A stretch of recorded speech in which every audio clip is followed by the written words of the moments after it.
உட்கட்சியிலேயே ஒரு யுத்தமாக இருக்குது. இப்போ திமுகவில் வந்து பார்த்தீங்கன்னா, இப்போ வந்து சமீபத்தில் வந்து ஒருத்தர் வந்து கொல்லப்படுறாரு, ஒரு ஊராட்சி மன்ற தலைவர், இப்போ கரண்ட் போஸ்ட்டில் இருக்கிறவர் ராணிப்பேட்டையில். அவர் வந்து கொல்லப்படுறாரு.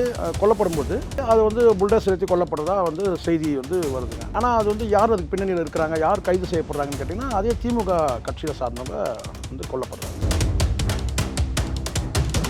இப்போ சமீபத்தில் இப்போ நேற்று வந்து பார்த்திங்கன்னா வந்து ஆரவமுதன்றவர் கொல்லப்பட்டிருக்கிறாங்க. இப்படி பார்க்கும்போது என்னங்கன்னா, இதுக்கு பின்னணி என்ன இருக்குது, யார் இருக்கிறாங்க, கொன்னவங்க யாருன்றது வந்து பார்த்திங்கன்னா ஒரு கூலிப்படையாக இருக்கிறாங்க. ஆனால் இதுக்கு வந்து பார்த்திங்கன்னா அடிப்படை உள்நோக்கம் என்ன, யாரால் ஏவப்படுறாங்க, இவங்க எதுக்காக கொல்லப்படுறாங்கன்னா அடிப்படையில் என்ன காரணம் அப்படின்னு பார்த்தீங்கன்னா அதிகார யுத்தம். இது முதலமைச்சர் சொல்கிறார் என்னன்னு கேட்டிங்கன்னா வந்து கஞ்சா வந்து இல்லாத ஒரு மாநிலத்தை உருவாக்குவோம், போதைப் பொருளே இருக்காது சொன்னது. இப்போ என்ன நடந்துச்சு, அவங்க குடும்பத்தாருடைய நிழல்லையே வந்து பார்த்தீங்கன்னா ஒரு தந்திருக்கிறான், மிகப்பெரிய தாவூத் இப்ராஹிம் ரேஞ்சில் பேசிட்டு இருக்கிறானுங்க. அந்த ஜாபர் சாதிக்கின்றவனை எங்கடா போயிடறாங்கன்னு தலைமுறை ஆகிட்டான், கண்டுபிடிக்க முடியாதா என்னன்னு கேட்டிங்கன்னா, இந்த ஊராட்சி மன்ற தலைவர்கள் எல்லாம் என்னன்னு கேட்டிங்கன்னா மக்களுக்கு சேவை செய்வதற்காக வந்தவர்கள். ஆனால் காலப்போல மக்களுடைய சொத்தையே கொள்ளையிடும் போது அங்கே அதிகார யுத்தம் ஏற்பட்டு ஒருத்தரை வெட்டிக்கிறாங்கன்னு நான் சொல்லவே வரேன்.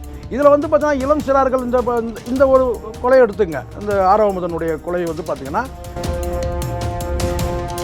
இன்னைக்கு இருக்கிற ஊராட்சி மன்ற தலைவர் பெரும்பகுதியும் கேட்டினா ரவுடிசத்தை வந்து பார்த்தீங்கன்னா கையில் எடுத்தவங்க தாங்க. ஏதோ ஒரு வகையில் இருப்பான், நான் ஏதோ கண்ண மூடி நான் சொல்கிறேன், பிளைண்டாக கூட நான் சொல்கிறத எடுத்துங்க. ஏதோ ஒரு வகையில் அவன் வந்து கத்தியை எடுத்தவனா இருப்பான், இல்லை கத்தியை நம்பணும்னா இருப்பான்.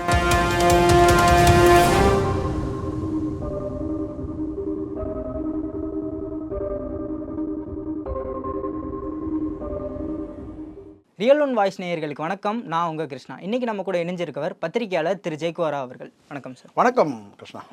சார், சமீப காலமாகவே ஊராட்சி மன்ற தலைவர்கள்லாம் வந்துட்டு பொது இடங்களில் வந்துட்டு கொலை செய்யப்படுறாங்க. எங்கன்னா இது அதிகமாக தமிழ்நாட்டில் தான் வந்துட்டு நடக்குது. ஏன் சார், இதுக்கு என்ன காரணமாக இருக்கும்னு சொல்லி நீங்கள் நினைக்கிறீங்க? இல்லை, இது வந்து இது ஒரு அதிகார யுத்தம் தான் இது. நான் பார்க்குற வரைக்கும் அது எப்படி வேணால் இருக்கட்டும். அதிகார யுத்தம்னு ஏன் சொல்கிறேன்னா, பொதுவாகவே நான் அதுவும் குறிப்பாக நான் கிட்டத்தட்ட ஒரு 30 வருஷமாகவே வந்து ஊராட்சி மன்றத்தோட இதை வந்து இந்த ஆட்சியில் தான் அந்த ஆட்சியில் தான் நம்ம சொல்கிறதுக்கு இல்லை. பொதுவாக வந்து ஊராட்சி மன்ற தலைவர்கள் அல்லது வந்து பார்த்திங்கன்னா முன்னாள் ஊராட்சி மன்ற தலைவர்கள் கொல்லப்படுறாங்க. குறிப்பாக 2021க்கு பிறகு வந்து பார்த்திங்கன்னா வந்து அதிகமாக இது வந்து நடக்குது. அதுவும் வந்து பார்த்திங்கன்னா வந்து அதிகார யுத்தம்னா ஒரு அரசியல் கட்சிக்கும் இன்னொரு அரசியல் கட்சிக்கும் உள்ள ஒரு யுத்தமாக அது இல்லாமல் உட்கட்சியிலேயே ஒரு யுத்தமாக இருக்குது. இப்போ திமுகவில் வந்து பார்த்திங்கன்னா இப்போ வந்து சமீபத்தில் வந்து ஒருத்தர் வந்து கொல்லப்படுறாரு, ஒரு ஊராட்சி மன்ற தலைவர், இப்போ கரண்ட் போஸ்ட்டில் இருக்கிறவர் ராணிப்பேட்டையில். அவர் வந்து கொல்லப்படுறாரு. வந்து கொல்லப்படும்போது திருவள்ளம்ன்ற அந்த ஊராட்சி உட்பட்டத்தில் வேலூர் மாவட்டம் ராணிப்பேட்டை கொல்லப்படுறாரு. அது வந்து புல்டோசர் ஏற்றி கொல்லப்படுறதா வந்து செய்தி வந்து வருதுங்க. ஆனால் அது வந்து யார் அதுக்கு பின்னணியில் இருக்கிறாங்க, யார் கைது செய்யப்படுறாங்கன்னு கேட்டிங்கன்னா அதே திமுக கட்சியில் சார்ந்தவங்க வந்து கொல்லப்படுறாரு, அவங்களால கொல்லப்படுறாரு. அப்படின்னா அவங்க கைது செய்யப்படுறாங்க. ஒரு பெண்மணியும் ஒரு ஆண் இருவரும் வந்து கைது செய்யப்படுறாங்க. அப்போ இது மாதிரி பார்க்கும்போது பார்த்தீங்கன்னா இங்கேயும் தாம்பரத்துலையும் அடுத்தடுத்து நடக்குது. இப்போ சமீபத்தில் இப்போ நேற்று வந்து பார்த்திங்கன்னா வந்து ஆரவமுதன்றவர் கொல்லப்பட்டிருக்கிறார். இப்படி பார்க்கும்போது என்னங்கன்னா, இதுக்கு பின்னணி என்ன இருக்குது, யார் இருக்கிறாங்க, கொன்னவங்க யாருன்றது வந்து பார்த்திங்கன்னா ஒரு கூலிப்படையாக இருக்கிறாங்க.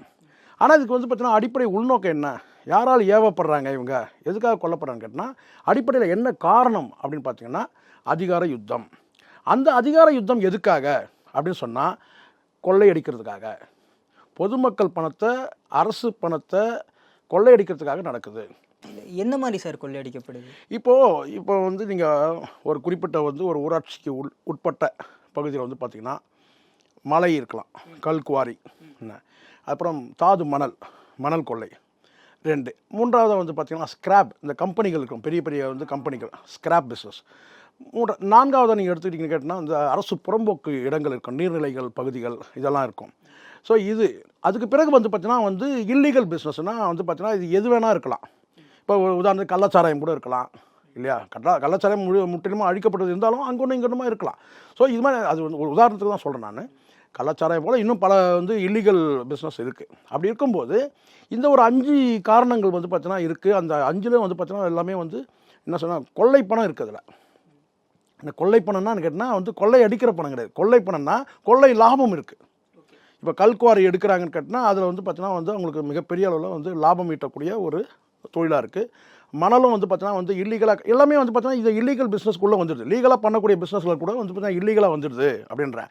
அப்போது இந்த 5 விதமான ஒரு காரணங்களுக்காக தான் வந்து பார்த்தீங்கன்னா அங்கே வந்து கொள்ளையடிக்கப்படுது பணம். அந்த கொள்ளையடிக்கப்படுறது வந்து பார்த்தீங்கன்னா யாருக்கு அங்கே அதிகாரம் இருக்குதுன்னு கேட்டிங்கன்னா, கிட்டத்தட்ட வந்து அந்த இடத்துல இருக்கிற ஒரு ஊராட்சி மன்ற தலைவர் வந்து பார்த்தீங்கன்னா என்ன சொல்லிக்கிட்டா அவருடைய அதிகாரத்துக்கு உட்பட்ட பகுதி ஆயிடுது.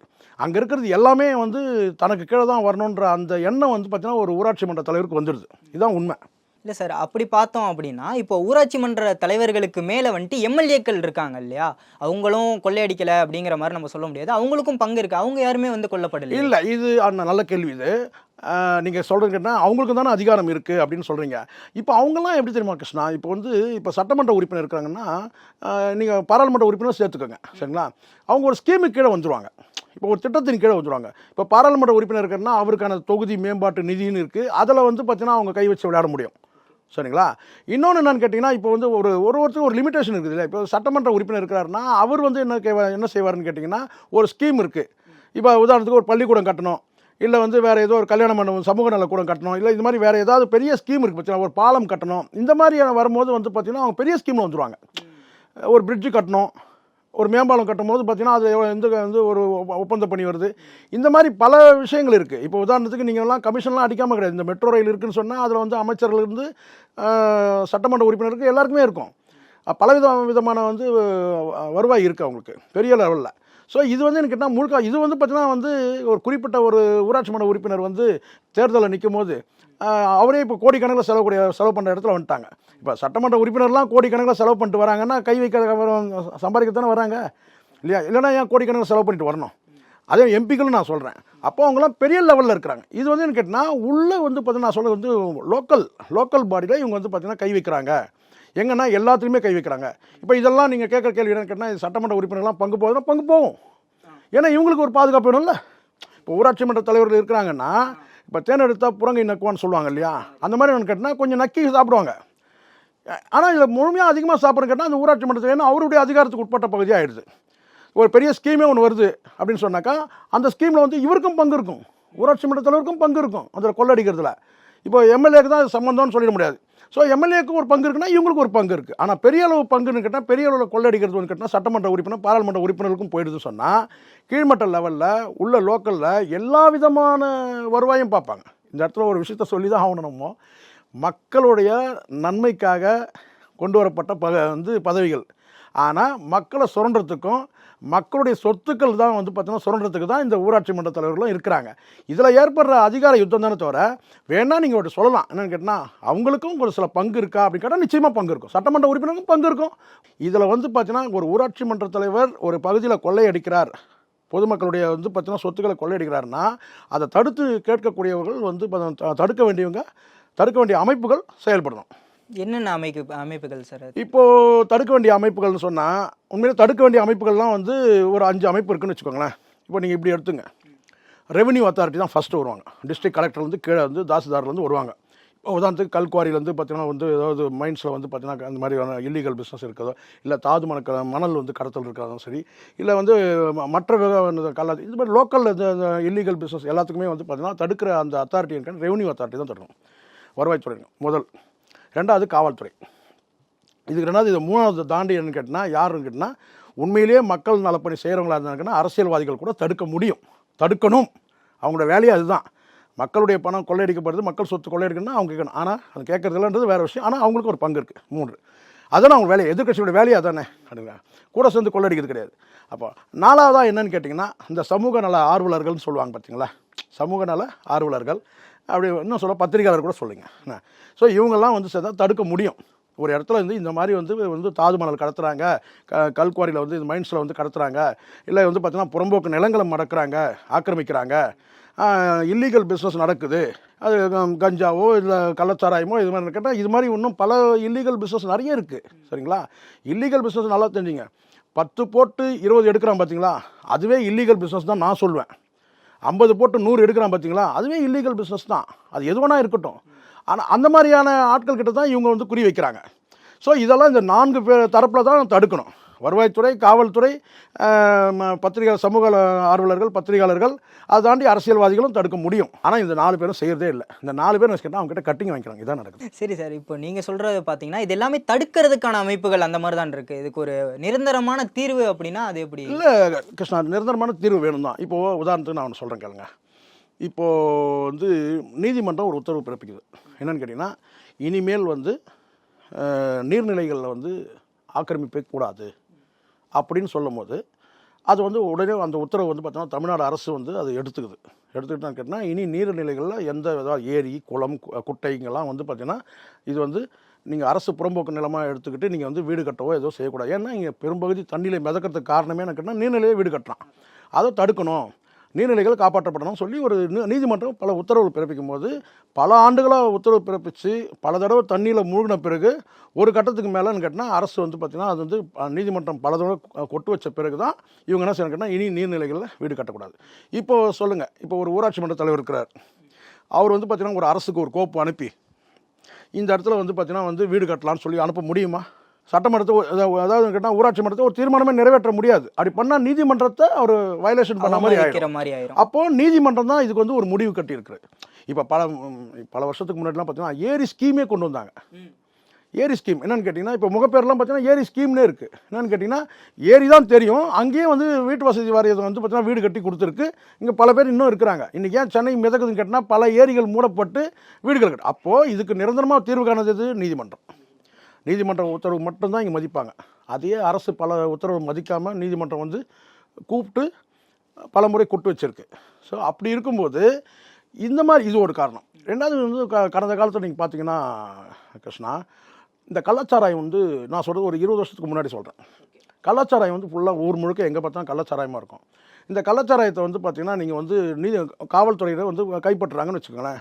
அதுக்கு வந்து அவங்க வந்து இது கள்ளச்சாராயம் நிரூபிக்கணும். அதுக்கு வந்து பார்த்திங்கன்னா ஒரு பாட்டில் சாம்பிள் எடுக்கணும். அந்த சாம்பிளை கொண்டு போய்ட்டு வந்து பார்த்திங்கன்னா வந்து டெஸ்ட் பண்ணணும். அதுக்கப்புறம் அது நீதிமன்றத்தில் கொண்டு போய் சமர்ப்பிக்கணும். நீதிமன்றத்தில் வந்து பார்த்திங்கன்னா பாட்டிலாக கிடக்கும். நீதிமன்றத்தில் ஒரு குறிப்பிட்ட பகுதியில் இது வந்து கேஸோட ப்ராப்பர்ட்டி. இந்த சாராயன்றது வந்து ஒரு சாட்சியம் இல்லையா? கள்ளச்சாராயன்றதுக்கு சாட்சி, அதை நிரூபிக்கணும். அப்போது அதெல்லாம் வந்து பாட்டிலுங்களாம் அடுக்கி வச்சு அந்த பாட்டிலில் ஒரு பாட்டில் கீழே விழுந்து உடஞ்சி நீதிமன்றங்கள் லோக்கல் நீதிமன்றங்கள் வந்து பார்த்தீங்கன்னா வாடகை அடிக்கும். அந்த சாராய வாடகை அடிக்கும். சாராய கேஸை விசாரிக்கிற அந்த நீதிமன்றம் பார்த்தீங்கன்னா சாராய வாடகை வீசும். நான் பார்த்துருக்கேன் பல நீதிமன்றங்களில் வந்து கேட்டால். இப்போது அரசு இந்த டாஸ்மாக் கொண்டு வந்த பிறகு என்னாச்சுன்னு கேட்டால் கள்ளச்சாராயங்கள் பெரும்பகுதி வந்து ஒழிக்கப்பட்டுச்சு.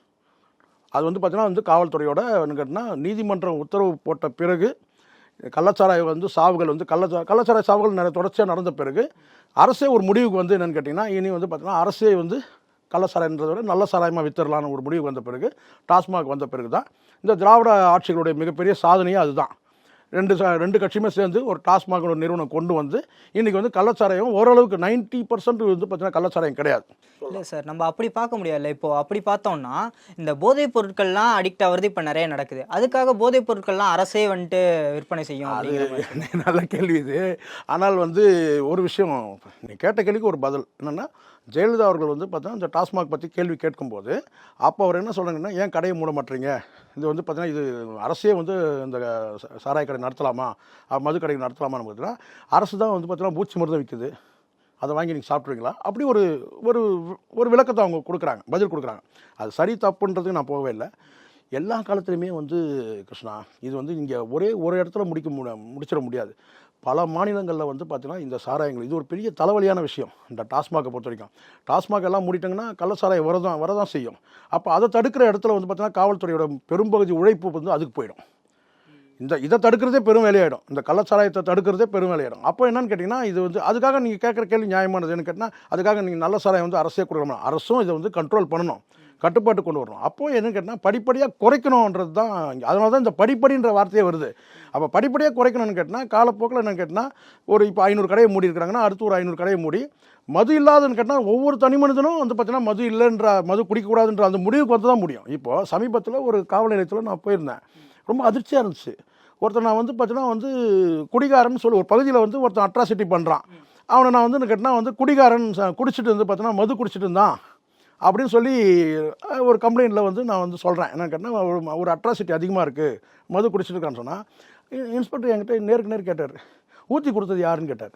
அப்போ பார்த்தீங்களா, ஒரு அரசோட நல்லா புரிஞ்சுங்க, இது வந்து பார்த்தீங்கன்னா வந்து ஒரு அமைச்சர் சொல்கிறாரு, என்ன சொல்ல கேட்டால் குடிகாரன் சொல்லாதீங்கன்றார். திமுகவில் சார்ந்த ஒரு அமைச்சர்.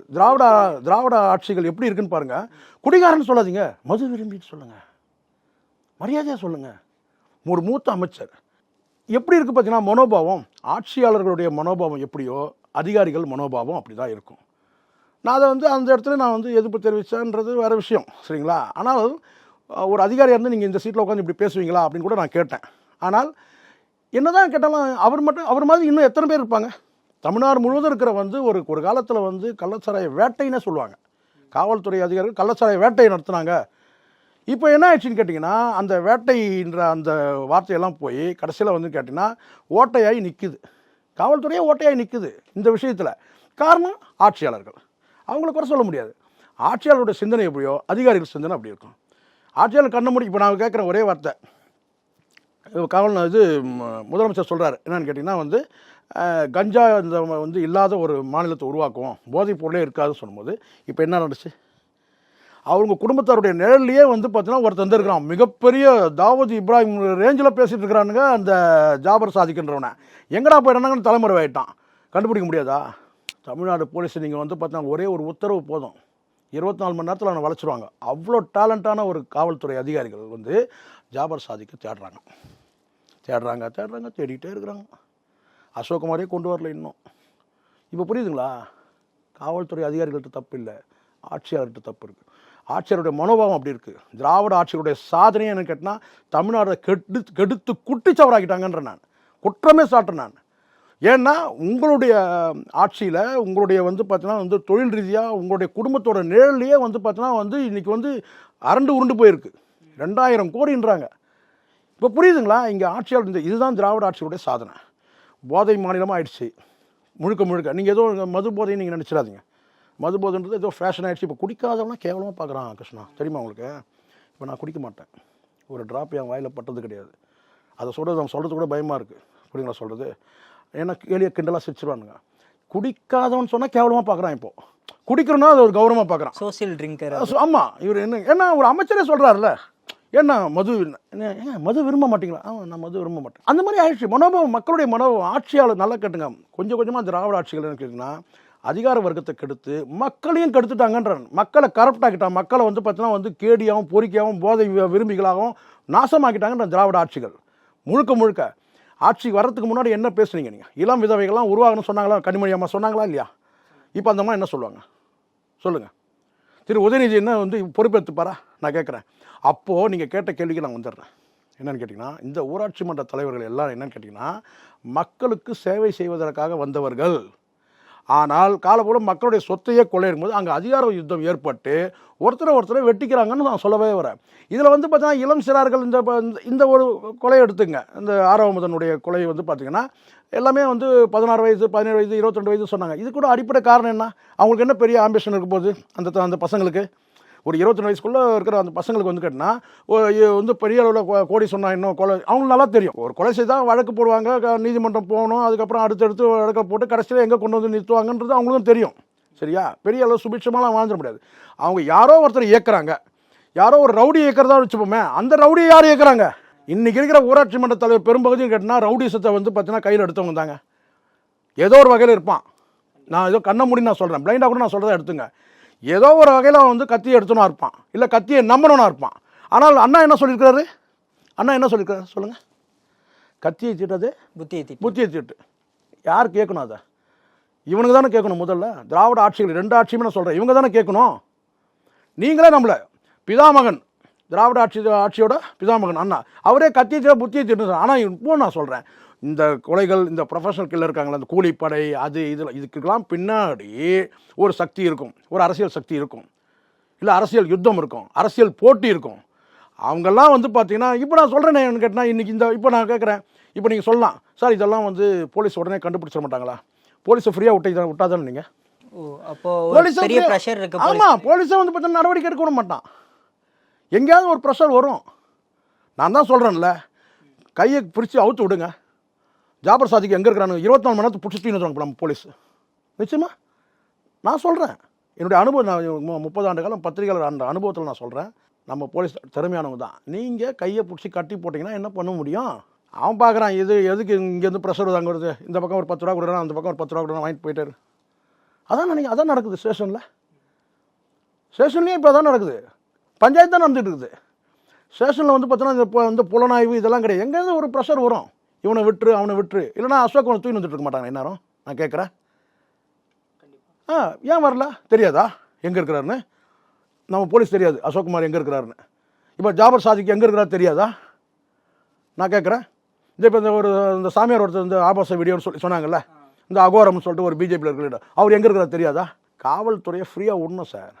நீங்கள் வந்து கட்டி போட்டு நீ வந்து பொம்மலாட்டம் மாதிரி ஆட்டிகிட்டு இருந்தீங்கன்னா இதானே நடக்குது கிருஷ்ணா. காவல்துறை வந்து முழுமையாக திராவிட ஆட்சிகள், அதுவும் குறிப்பாக திமுக ஆட்சிக்கு வந்த பிறகு பார்த்தா அவங்கள வந்து கைகள் வந்து கட்டப்படுங்க. நடவடிக்கை விட்டால் தானே எடுக்க முடியும். நீங்கள் ப்ரெஷர் பண்ணுறீங்க, எடுக்கலை, இதை வேணாம் அது வேணான்னா அப்படி தான் இருக்கும். இதுதான் முக்கியமான கடை. இப்போ இந்த மாதிரியான வந்து கொலைகள் இதெல்லாம் நடக்கிறதுனா கேட்டால் ஒரே ஒரு விஷயம், நான் ஒரு எத்திக்ஸ் தான் நான் சொல்கிறேன். ஒரு சில பல வருடங்களுக்கு முன்னாடி இதே தாம்பரம் பகுதியில் வந்து ஒருத்தர் கொல்லப்படுறாரு. அவர் கொல்லப்படுறாரு, ஒரு அரசியல் பின்புலம் உள்ள ஒருத்தர் தான் கொல்லப்படுறாரு. இதே மாதிரி ரியல் எஸ்டேட் ஏதோ பிரச்சனை கொல்லப்படுறாரு. நல்ல குடும்பம், வந்து 2 பெண் குழந்தைகள் தான் அவருக்கு இருக்குது. அவர் வந்து கொல்லப்படுறாரு. இத்தனைக்கும் அவர் சண்டை சச்சரவுக்கு போகிற ஆளே கிடையாது.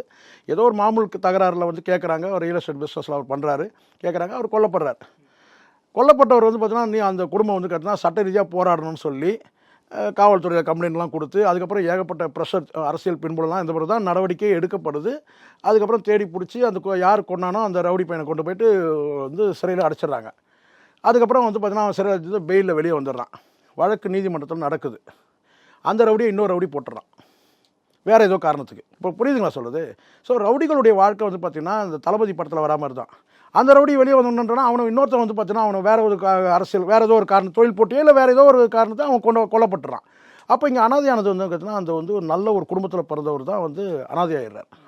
அந்த குடும்பத்தில் இருக்கவங்க அனாதையாயிடுறாங்க. அந்த குழந்தைகள், அந்த 2 பெண் குழந்தைகள் எனக்கு நல்ல அறிமுகமான குடும்பம் தான். அவங்க அந்த 2 பெண் குழந்தைகள் தான் இன்றைக்கி வளர்ந்து கல்யாணம் ஆகிடுச்சின்னு அப்பா இல்லை. ஆனால் வந்து பார்த்தீங்கன்னா நேச்சராக வந்து ஒரு சாஃப்டான கேரக்டர் அவர். அவ்வளோதானே தவிர ரொம்ப முரட்டுத்தனமாவோ ரவுடியோ அந்த மாதிரி கிடையாது. ஆனால் குடிக்கூட மாட்டார்னு நினைக்கிறேன் அவர். அந்த மாதிரி ஒரு மனிதர் சொல்கிறேன் நான். ஸோ இப்போ என்னென்னு கேட்டிங்கன்னா, இப்போ புரிஞ்சுங்க, சின்ன ஒரு எத்திக்ஸாக நான் சொல்கிறேன். என்னென்னு கேட்டிங்கன்னா, வெட்டப்பட்ட கத்தி எங்கேயோ ஒரு மூலையில் இருக்குது. வெட்டவன் இறந்து போயிடுவான். வெட்டுப்பட்டவர் அப்போயே இறந்துடுவார். வெட்டவனும் இறந்து போயிடுவான். சரிங்களா? வெட்ட சொன்னவங்க கூட இறந்து போயிடுவான். யார் வந்து வெட்ட சொன்னா இறந்து போயிடுவான். சரிங்களா? என்ன ஆனால் அந்த கத்தி மட்டும் வந்து பார்த்தீங்கன்னா அப்படியே ஒரு கேள்விக்குறியாக நிற்கும். அதனால் தான் அந்த கத்தி இந்த ஷேப்பில் இருக்குது. எதுக்காக என்ன பயன்படுத்தினாங்க? எல்லாருமே இறந்து போயிட போகிறோம். யாருமே உயிரோட ஏதோ நான் தத்துவம் சொல்கிறேன்னு நினைக்காதீங்க. இதை இன்னும் சொல்லணும்னா அது இன்வெஸ்டிகேட் பண்ணுற போலீஸ் ஆஃபீஸரோட பார்த்தீங்கன்னா ரிட்டையர் ஆகி இறந்து போயிடுவார். ஆனால் அந்த கத்தி ஒரு கேள்வி கேட்டுனே தான் இருக்கும். என்ன எதுக்கு பயன்படுத்துனீங்க? எவ்வளோ நல்ல விஷயத்துக்கு கத்தியை பயன்படுத்தலாம். அதனால தான் நான் சொல்கிறேன் கேட்டால் இந்த ஒருத்தர் வெட்டி கொள்றதுன்னு அதனால தான் நான் வந்து பார்த்தீங்கன்னா சில கட்சிகள் இருக்கிறாங்க. இதை சொல்கிறதுனா நீங்கள் தப்பாக நீங்கள் இந்த கட்சியாக நீங்கள் நினைக்காதீங்க. நான் எதுக்காக சொல்கிறேன் நினைக்காதீங்க. குறிப்பிட்ட சில கட்சிகள் வந்து கிரிமினல்களை வந்து சேர்த்துக்கிறது இல்லை. பட்டவர்த்தமாக தெரிஞ்சா இப்போ ரவுடிகள் பின்புலமோ இல்லை அது மாதிரியான ஆட்களை வந்து பார்த்தீங்கன்னா கட்சியில் சேர்த்துக்கிறது இல்லை. சில கட்சிகளுக்கு இப்போ மதிமுக எடுத்துக்கிட்டிங்கன்னு வச்சுக்கோங்களேன். மறுமலர்ச்சி திமுக பொறுத்த வரைக்கும் கேட்டால் அவர் ஸ்ட்ரிக்டாக இருக்கிறார். வைகோ கட்சி வளருதோ வளரு, எனக்கு வந்து ரவுடிகள்லாம் வேண்டாம். அந்த கட்சியில் வந்து நம்ம கட்சியில் ரவுடிகள் யாரும் இருக்கக்கூடாதுன்னு அதில் இருக்கிறார். நாம் தமிழர் சீமானம் வந்து ஒரு வகையில் வந்து திடமாக இருக்கிறாருன்னு கேட்டால் இந்த மாதிரி ரவுடி பின்புலவங்க, கொலை பின்புலம், இந்த மாதிரியான வந்து பின்னணி உள்ளவங்க, கிரிமினல் பின்னணி உள்ளவங்க வேண்டாம். ஸோ அந்த மாதிரியான முடிவுகள் இவங்க எடுத்தாங்கன்னா இந்த மாதிரியான கொலைகள் நடக்கிறதுக்கான வாய்ப்பு இல்லைன்றது தான் என்னுடைய பார்வை. பல்வேறு கேள்விகளுக்கு அற்புதமாக பதில் தந்தமைக்கு மிக்க நன்றி சார். நன்றி கிருஷ்ணா.